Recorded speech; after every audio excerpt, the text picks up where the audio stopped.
Coach, thanks for joining me again, giving our fans a chance to hear directly from you. We are sitting here now in Oklahoma City, a young team on the rise that looks like they're ready to contend. I want to know from you, what experience do you remember from Oklahoma? I'm going to your playing days. Yeah. Is there anything that sticks out for you on a visit to Oklahoma City? I just remembered, it was always fun to play here. The fans were incredible. Mm-hmm. They had incredible support here. They had some really good teams, obviously, with those young guys, with Russ and KD and James and Serge. And they just had some good teams. Scotty was the coach. Yes. I remember when I was in Denver, I played here on Christmas. We played a Christmas game here, and it's always special to play on Christmas, obviously, But the unfortunate thing, when we got beat in the game, but two, it was an ice storm. And we had to stay here 2 or 3 days. You got stuck.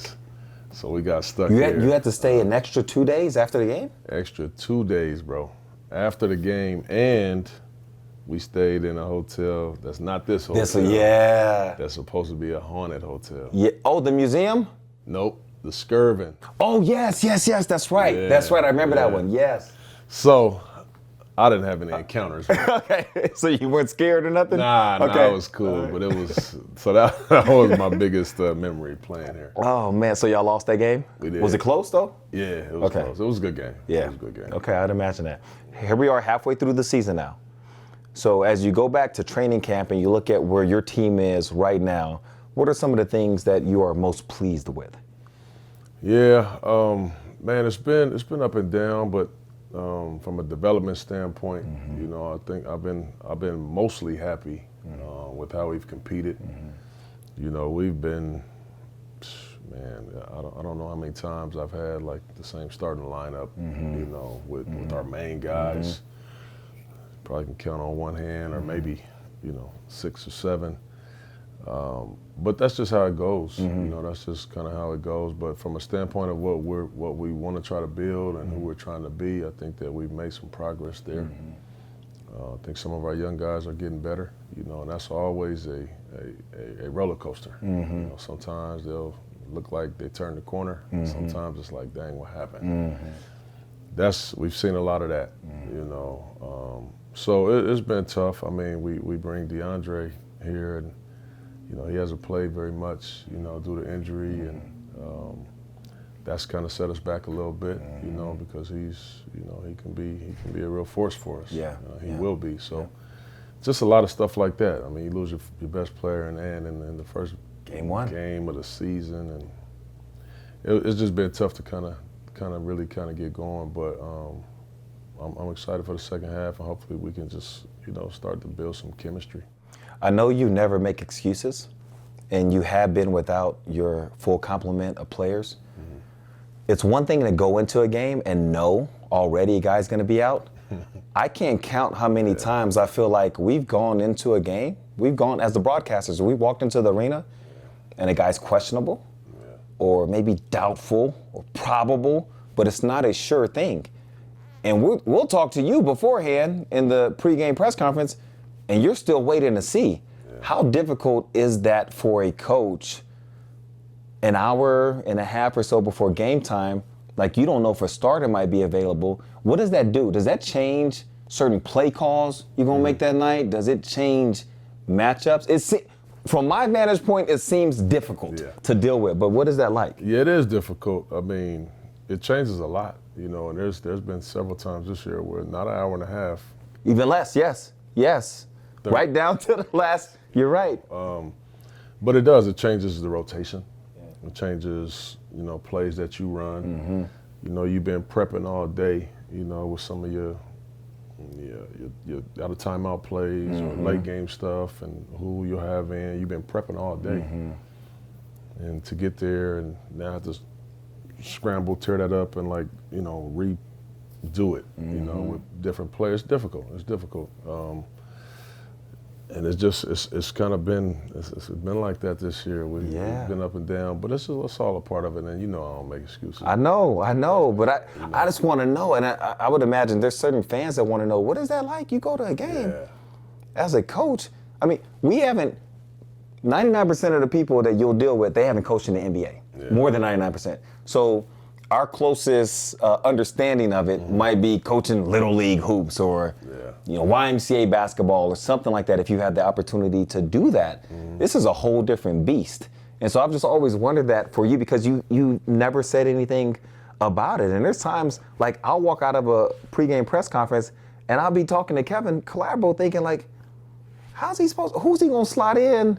And like, especially if it's a night against a real solid opponent, that's not a night you want uncertainty. So I've just always wondered about that, man. That just seemed really difficult to deal with. It's tough, man. It's tough. Yeah. It's one of the tough things about it, and we've had it quite a bit this year. Yes. We just don't know. You know, if you're starting point guard to play, you're starting center. If you're two of your bench, you just don't know, man. Yeah. You just don't know. I just try to tell all our guys to just always be ready. Yeah. You know, and it sounds very cliche-ish, but it's so true. Real. You just never know when your opportunity is going to come, and you want to try to take advantage of it. So that's the main thing. And it's just, I always look at all of these things, to be honest, as it's just making me a better coach.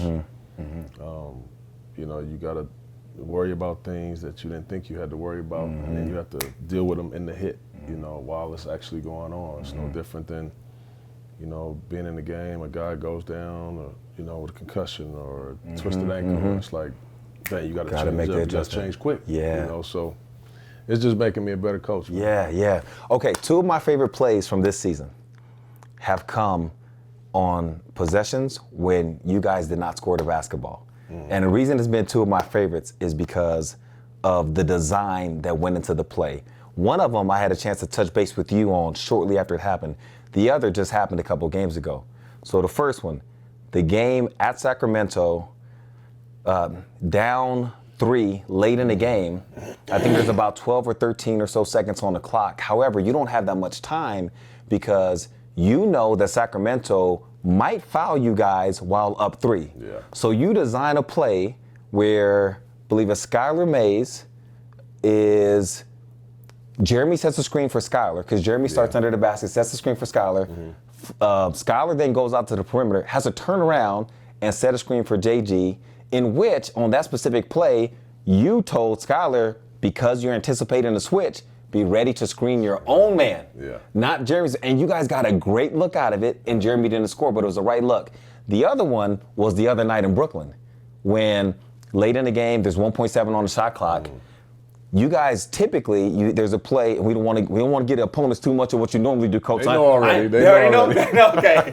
So you have Shaden, who you use a lot of times on that lob along the baseline, but it was a screener into it. Yeah. And okay, so when I asked you about the Sacramento one shortly after it happened, you said y'all never run that before. And then the Brooklyn one, I don't recall ever seeing it. You haven't run that before. Okay, so how did you go from timeout is called, design the play, or is the play already in your mind, and then what is that communication process like to your team? Yeah, it's funny because at that time of the game, too, those timeouts a lot of times are short. Yeah. Because, you know, you've used up the mandatories. Yes. Now you got a minute 15. Okay. As opposed to the longer one. So in the Sacramento game, I knew, you know, we needed a 3. We ran several plays a lot of times. I got a lot of plays that we haven't ran, but sometimes in practice when we have 10, 15 minutes, I'll go over some potential, if we need 3. Scenarios. Yeah. Okay. We need 3, I don't know, 8 seconds left. Or we need a 2, you know, 5 seconds. You know, you go over some of these things at times. So that particular play in Sacramento is a play that I think is a good play against teams that switch. Yeah. They just keep switching, point switching. No, you take them, Yeah. So when we set the back screen, Jeremy said it. Yeah. Boom, they switched it. Yep. And the most important part of the play is when it looks like Skylar's going out to the corner, but he turns around. Yes. And because he knows they're going to re-switch it. Yes. I'm saying, Sky, just turn around, screen your own man. Yeah. When you hear him say switch. Which is a weird concept if you're not used to it already. Yes. If you haven't been in that situation. And so Jeremy, you know, came off pretty clean, got a good look. Yeah. And that's all we can ask. Great shooter, get a good look. Yeah. So I was happy with how they executed that play. Yeah.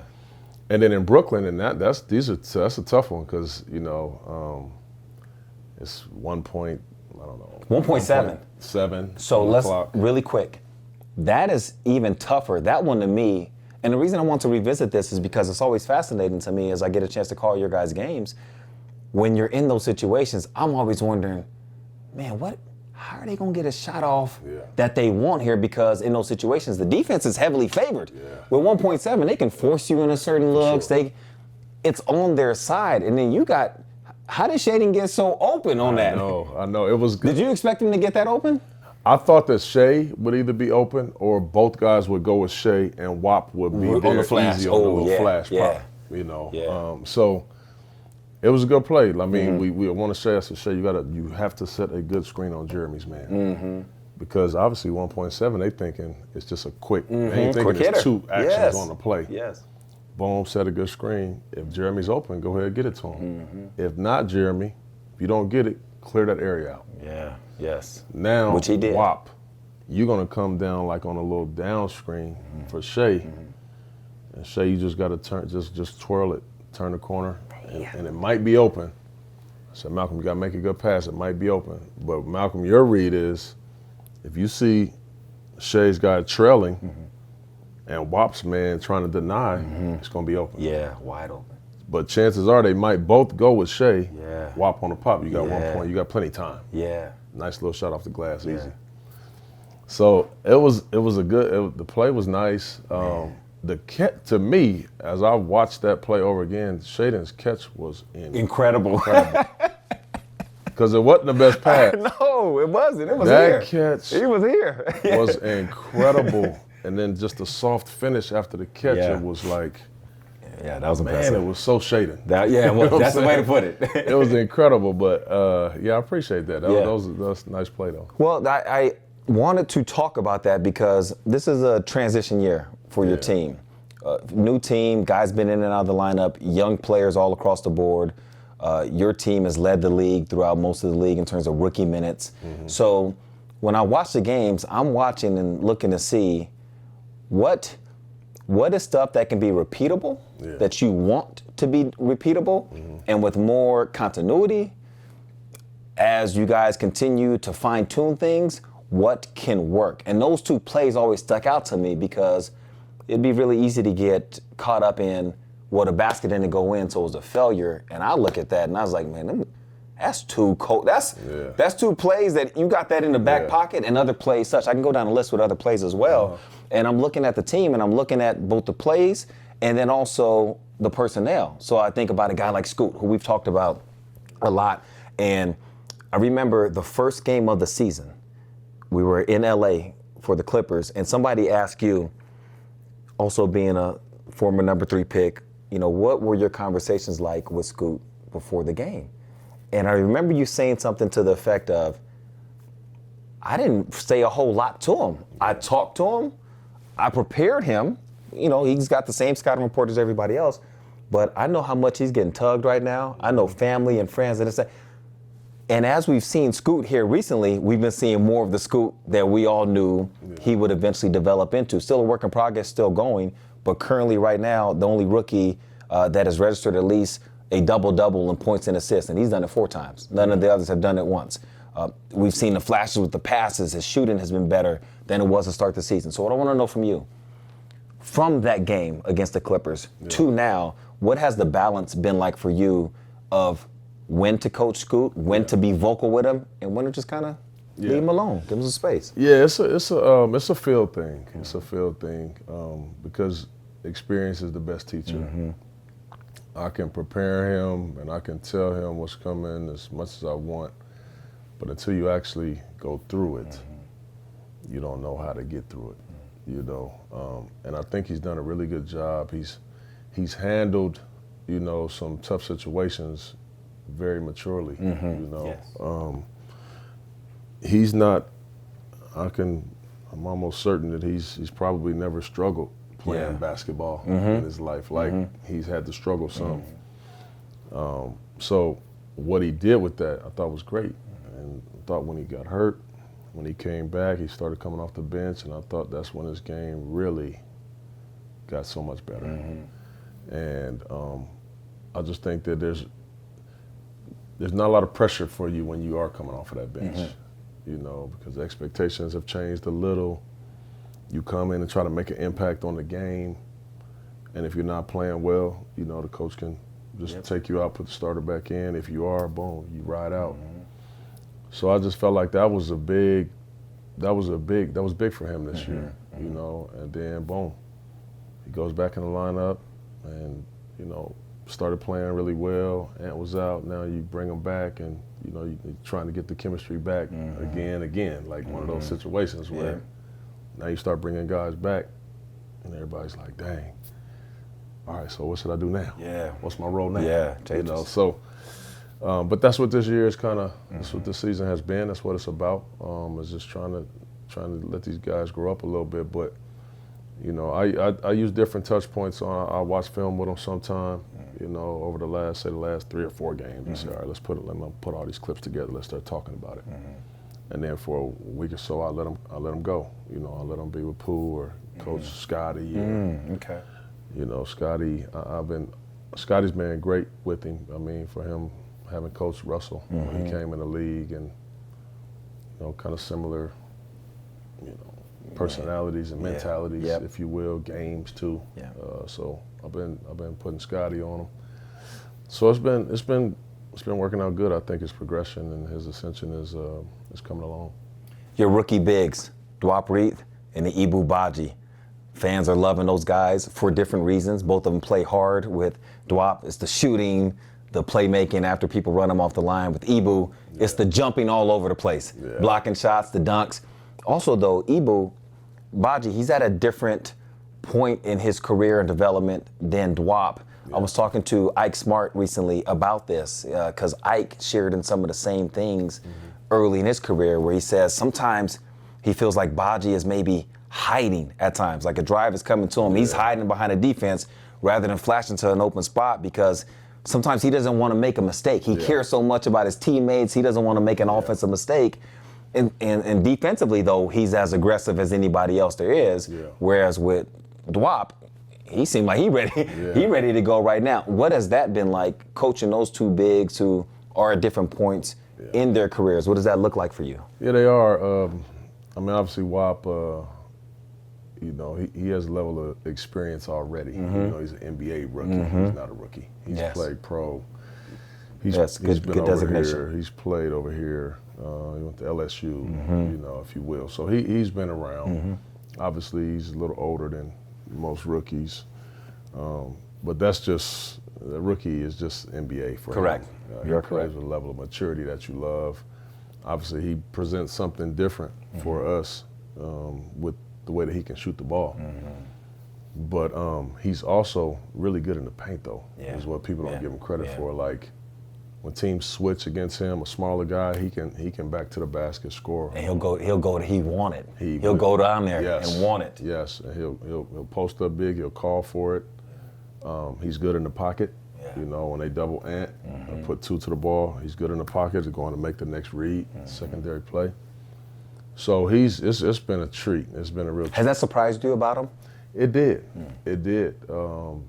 Because I just, you know, you just don't know. You know, you don't know. I don't know who he played with last year, you know, where he was at, and if that's what he was called on to do, you know. So when you're just getting put in those situations, you just have to kind of fill it out and see. You know, and obviously we have a game plan for when he gets there, and he's the kind of guy that he is going to be disciplined and stick to that game plan. He has great game plan discipline, knows what he wants to do. I think now he's in a position where he's been so good at popping, as I'm saying, all right, mix in some roles, because now they're waiting for you to pop. But man, when we catch it and get in that paint, it just helps everybody. You know. So are you wanting him sometimes to roll even if the pop might be open, just to keep the defense more honest, or how are you communicating that with him? Yeah, well, some teams, so what happens is, what we're starting to see is teams now will start to put their 4-man on him. And put their 5-man on 2 or Jabari, you know, if you will, because 1 through 4, most teams just switch it. So to try to take away his pop. And I'm saying, okay, cool. If it's a smaller 4-man, let them go ahead and switch it. That now that 4-man is going to be on Ant, Scoop, Malcolm, whoever. Now you got a small on you. Yeah. We can take advantage of that. Yeah. I'm not gonna let him get away with just Yes. doing that the whole Yes. time. But I do want him to mix it up some because he is so good at both. You know, I want him to mix it up. But by and large, to have a 5 that can shoot the ball is an incredible advantage in today's game. So we want to use that. And then with Ibu, man, we're all just so happy and proud of Ibu. I bet. I mean, you say Ibu's name around any of our guys, and you're gonna see smiles, man. Yeah. Why is that? Because he's been around here all year. He was unfortunate. He was hurt most of the season last year. We didn't have the remix. There was nowhere for him to really get much better. We didn't practice much. But we just loved him, man, and he worked his behind off. And so we all would just be like, man, I love the way he moves, I love the way he works, but man, we just don't know. We never seen him play that much. Yeah. And now to see him, I mean, he goes after every shot. Even last night, we're in the game at the Knicks, and it was obviously a tough game for us, but Julius Randle came up to me one of the times. He was like, bro, who the hell is that? I said, yeah, you found out, That's didn't respect. You found out when you tried to dunk on him, Yeah, didn't you? exactly. That's He respect. was like, bro, who is that? I said, yeah, man. He going after everything. Yeah. I said, man, he is going to be a problem. Yeah. Wow. So That's big time. just stuff like that, man. And he is just so raw, man. Yeah. He's so raw offensively, and like Ike said, he will like hide around because he don't, you know, those plays that he might get a rebound and somebody steal it from him, or you throw it to him and he fumbles it. Like those things weigh heavy on him. Yeah. You know what I'm saying, Yeah. man? So what? Yeah. Just Yeah. we'll be better next time. But yeah, we've been happy to see Ibu out there. Yeah, it's been a lot of fun. With Anthony Simons, he had his major breakout your first season, and he attributed a lot of that to you and the freedom he felt like you gave him, the confidence he felt like you gave him. Jeremy Grant has had his 2 best 3-point shooting seasons under you. He's a 20-plus point per game scorer. Again, what in your mind is it going to require from those guys to go from what they are doing right now to being bona fide all-stars? Yeah, I think the thing that I always think about that comes with that is always winning. You know, we just have to, we got to raise our youngins up fast, and we got to put ourselves in a position where we can like win. You know, because their numbers will be good enough when that happens, and you know, if our guys grow up faster, they'll be able to help more. You know, because I believe now in today's game, the special players can get numbers, you know, but when the team is situated properly, those special players should be able to also get wins. Now, we're not obviously in a position to do so with all these young guys, because young teams just don't really win like that, you know. But I think those dudes are on the right path. They've created some good synergy together. You see both of those guys going out having incredible nights for us. So I think they're on the right path. You know, it's just about how quickly we can catch up to them. Yeah. You know? Yeah. Last question for you, Coach. I want to get you out of here. With a trying season with the injuries and the youth and things of that nature, what are some things that you do to help keep this team together? Yeah, I have a lot of talks with our guys because losing is tough, man. Yeah. It's tough. It's really tough on me. Yep. It's tough on the guys, but I try to always just give them perspective, you know, and not an excuse or not a way out, but just the perspective of where we're at, you know, and where we actually want to be. And knowing that there's just so many small steps in the process that I feel like we are taking. But sometimes when you lose, it just don't feel that way. Yeah. You know, so you have to find the victory or how we got better here or there in a loss, you know. And then you also got to talk about, you know, when we lose games like we did last night, we down 40 in the Garden, where we didn't get better. You know, we didn't show any honesty. fight. We didn't show any resilience. We didn't we let go of the rope in the game. And that can happen, you know. So you got to coach it. You got to coach through all of it, you know, to be honest with you. And you got to coach with some honesty. Yeah. And you got to be honest with dudes, and we do, you know. And then 2 nights before, we play Brooklyn. Have a great game, man, a great game. Come out with a win, and even after that, you know, we're watching film after that. So many teachable moments at the end of that game when we could have fouled here, or we should have fouled here, or, man, we didn't execute this. Like, we got so much better in that game, but it presented so many opportunities for us to talk about the next day, you know. And even me, myself and my development, you know, I'm walking my development through them too. Yeah. In game, saying, man, if I had to do over, this is what I would have done here. You know, that was my bad on that one. You know, like we all growing up in this together. Yep. You know. Yeah. So it's been good, but I like to just give this true perspective. Man. Yeah, you do. Well, and you bring your team together, such as a dinner that we have planned tonight. So we got to get you out of here for that. Appreciate you, Coach, and wishing you all the best in the close of the first half of this season and going into the second half. Thank you, bro. No problem. Appreciate Anytime. you. Yes, sir. Yes, indeed.